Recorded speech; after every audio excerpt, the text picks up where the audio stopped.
For thousands of people right here in our community, the emotional challenge of not being able to hear or speak clearly is overwhelming.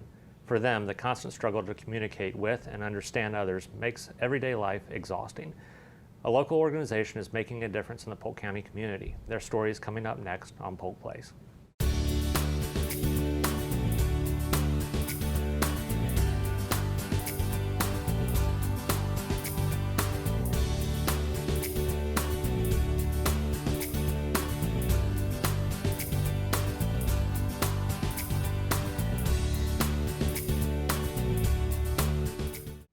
Welcome to Polk Place. I'm your host, Jeremy Morady, and with me today is Roxanne Bonta, who's the president and CEO for the Central Florida Speech and Hearing Center. Dee Medina, who's a parent with two sons who are patients of the Central Florida Speech and Hearing Center. And Debbie Burdett, who is a vice president for community engagement for the Central Florida Speech and Hearing Center. Well, I'd like to talk to you a little bit about all you guys do in the community. I mean, there's just so much, and I know there's such a need out there for those folks. And Roxanne, if you can, talk to us a little bit about the Central Florida Speech and Hearing Center and really about how you guys got started and the need that you guys address. Well, we've been around for over 55 years, and it was started by concerned women in our community who decided that there needed to be something for children who had special needs. Mm-hmm. And so we've just grown from there, and now we provide speech and hearing services for all of Polk County. And we keep growing and growing. We have waiting lists in several areas where we just don't have enough resources and staff to see all the people that there's a need to see. Now, the speech and hearing services that you guys provide, can you tell us a little bit about what that entails and really about how many in the community you guys serve? Well, we do audiology for newborns all the way up to centurions, and we do dispense hearing instruments. Mm-hmm. We take all sorts of different insurances, and we help the underinsured. There's a tremendous amount of underinsured people or no insurance in mm-hmm. our community that desperately need help for a better life. In speech pathology, we also do the same. They're, of course, not newborns, but mm-hmm. some of them are very, very young that we see, just months old, and we start working with the parents if they've been identified with a hearing loss to mm-hmm. help them learn language, because language is the basis of everything. Sure. And our community is so aware of reading and how important that is, but we're the foundation below that. You know, we make sure that people hear so that they can speak and learn the language so that they can read. Mm-hmm. And then, of course, after reading comes the writing, but we're those foundation skills. So in our speech, we see very young children, again, all the way up to older people who may have had a stroke. Mm-hmm. and need to relearn to communicate. And we teach all different ways to communicate. We have sign language. We offer a baby sign class mm-hmm. So that children who have no difficulties at all even can get a head start in their language, because language is so important. Well, we've learned that in our family with my daughter in working with the baby sign language. We're still unsure if she has a hearing loss yet, but we started in on that process early on with her Down syndrome diagnosis. And so with that, we've learned to communicate with her, and now she's almost 2 years old, and she's doing a combination of signing and talking and all of that. So it's just so important to have those communication skills there. It's all about the brain development too. Mm-hmm. And we want the brain to start processing all this different information. And how you do that oftentimes is because you get rewarded. When your daughter is able to tell you what she wants or her discomfort, the discomfort can go away because you can help her. Or if she wants something, she can tell you and then she gets it. So she'll continue to use those skills. So they're just very, very important. It was also kind of like, in talking in going through our introduction about the frustration level that builds in not being able to communicate, that through those signs and through that ability, they're able, not to have that frustration anymore. Yeah, we see a lot of behavioral problems linked to the frustration of not being able to communicate. Whether it's they're older and they just don't have the ability, and so they're very, very intense about getting their needs Sure. met, and it can come out in very negative ways instead of positive ways. So how does somebody get involved with your organization if they're finding that need? I know the spectrum's great, from the little ones to the elderly as well. All they need to do is give us a call and set up an appointment. Okay. Tell us what the needs are, what they're looking at, and we'll help guide. One of the things that we try to do with the center is I tease everybody and say, we have a lot of education here. We need to do more than just what we were trained. We know how to connect to other people. Our specialty is communication. So we try to help parents reach out. If it's not us, we'll help find or what that team is that needs to work. We will surround the family and help them find what they need if it's not us, or guide them through our programs to what's best. Okay. Well, I know you brought in Dee here to talk a little bit, because I know she has had some great experience with you guys. Dee, can you tell us a little bit about your family and how you got involved? Oh yes, and for my family, the children don't have a hearing problem, but they have severe speech problem that impairs them to communicate. And it becomes a bigger problem because that's both of the boys' main form of communication with the world. And they have profound dyslexia as well. So as you can see, speaking is a very important part of their world and how they're going to communicate, especially if people cannot understand them. So for the last about 5 years, we have worked with them in helping our children to learn to communicate better with the world.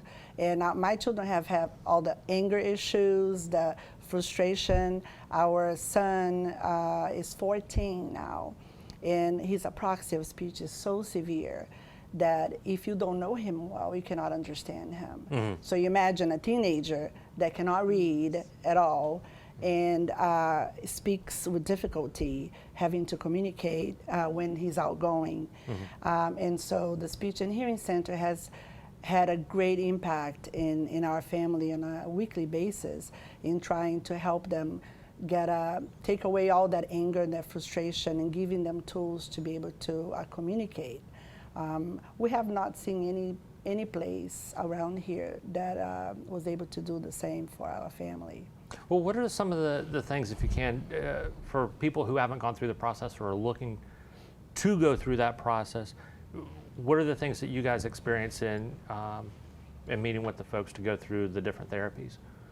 As far as any kind of therapy that we do, or the speech? For the speech, for reading, anything like that? Oh, that I you mean, they receive from first them? have to do an evaluation. So their staff is phenomenal in coming in and just evaluating and spending time with the child. And when you do therapeutic services, you do need to have professionals. They're highly educated and also that can communicate and build a quick rapport with the children. Because as you know, if they're having behavior problems, they are not going to be able to achieve anything as far as their speech or hearing, You have to break through that barrier first. Right, they have to. And I remember coming in and having to sit in a private room watching one of the therapists working with my children, one of my sons that have a lot of anger issues because of the speech problem, and having to watch the patients and the different ideas and just really thinking outside the box to be able to achieve what she needed to achieve as far as speech comes. And today, I mean, going there for every week, sometimes or most of the time twice a week, my children can come from school having had a hard day, and somehow they come in and they are very productive. And that's what we look for. We want not only to have the therapy itself, but we want to have improvements. I mean, we think about the long range plan of our children and how they're going to need that communication skills.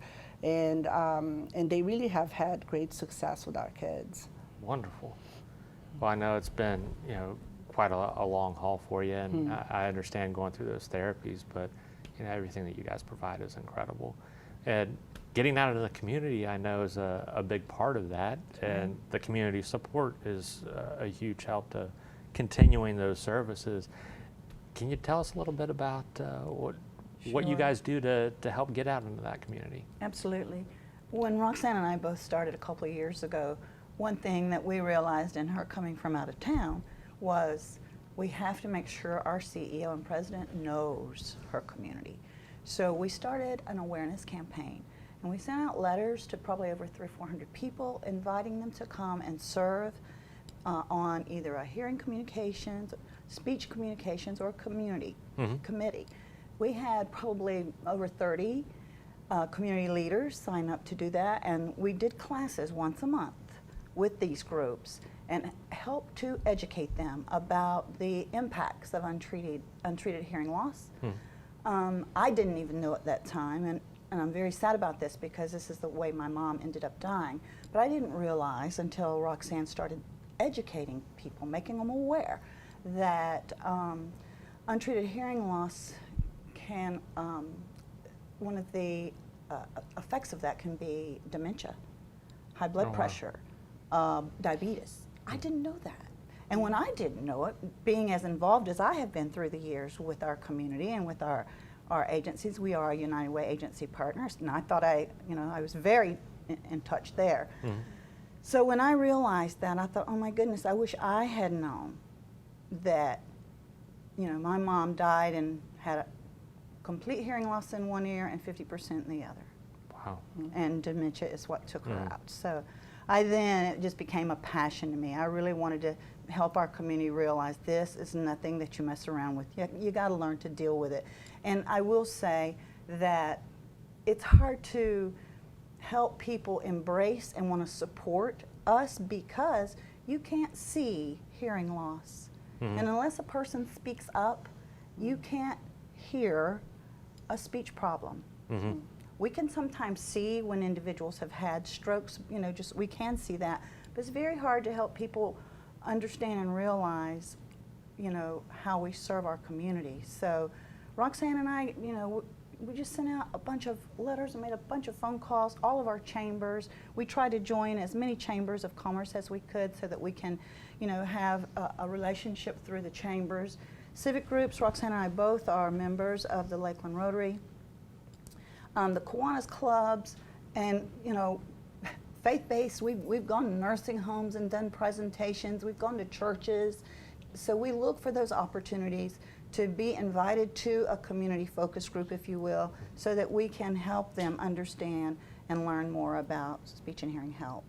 It's very important. So now in these types of trainings that you do and go out, do you do the same type of training that you did in the beginning with those community leaders to really get them to, you know, grasp that difference? It was very much in depth when we had our monthly meetings. But what we do is we tailor the presentation to the needs of the group. Okay. Some people want to know, you know, what do I do about my hearing loss as I age? How important is it? And then other people are like, I have children who have language needs or speech. What can you do for us there? So we really tailor it to the group, and we're always looking for other places and people to speak to get them involved and to let them know how important, as Debbie said, communication is. It's just one of those nebulous things. Everybody throws around the word, but nobody understands the impact. Sure. So depending on the group, we'll tailor, you know, what we speak about. And it's not just us. We have several very, very excellent professionals. We have a speech pathologist who actually is the person, Amy, who is providing the therapy.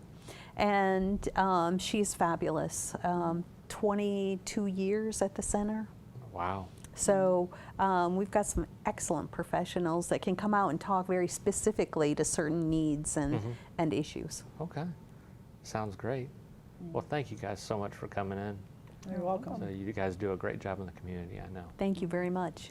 Thank you for hearing. The center's goal is to ensure that everyone with communication difficulty has a place to come for help. They offer world-class services that are affordable to all, and they are accredited by the National Association of Speech and Hearing Centers. Their speech and hearing professionals are nationally certified, state licensed, and has a minimum of a master's degree, with almost half the clinical staff having a doctoral degree. They provide the communication skills to give the patients the self-confidence they need to function in everyday activities. Services are available in the areas of audiology, speech-language pathology, and hearing conservation. For more information, give them a call at 863-686-3189 or look them up on the web at www.cfshc.org.